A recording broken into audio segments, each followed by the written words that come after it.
কল্পনা করুন, বিশ্ব champion Lionel মেসির আর্জেন্টিনা বিশ্বকাপ থেকে বিদায় নিচ্ছে টুর্নামেন্টের নবাগত কেপ ভার্দদের কাছে। অবিশ্বাস্য মনে হলেও ঠিক এমনই বিস্ফোরক ভবিষ্যৎবাণী করেছেন ঘানার এক আলোচিত তান্ত্রিক। তার দাবি, এবার বিশ্বকাপে ঘটতে যাচ্ছে সবচেয়ে বড় অঘটন। তাহলে কি সত্যিই থেমে যাবে আর্জেন্টিনার শিরোপা রক্ষার স্বপ্ন, নাকি মাঠে নেমে সব ভবিষ্যৎবাণী ভুল প্রমাণ করবে মেসির দল? চলুন জেনে নেওয়া যাক পুরো ঘটনা। বিশ্বকাপের শেষ ৩২-এর ম্যাচে বর্তমান বিশ্ব চ্যাম্পিয়ন আর্জেন্টিনার প্রতিপক্ষ কেপ ভার্দে। শক্তির বিচারে দুই দলের মধ্যে বিশাল ব্যবধান থাকলেও ম্যাচের আগে আলোচনার কেন্দ্রে উঠে এসেছেন ঘানার তান্ত্রিক নানা কাওয়াকু বোনসাম। তার দাবি, আর্জেন্টিনাকে হারিয়েই শেষ ১৬র টিকিট নিশ্চিত করবে কেপ ভার্দে।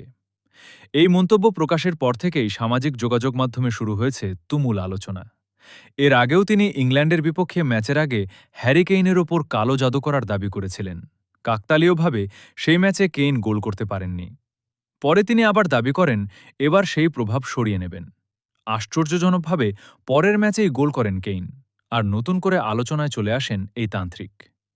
এবার তার নতুন লক্ষ্য লিওনেল মেসির আর্জেন্টিনা।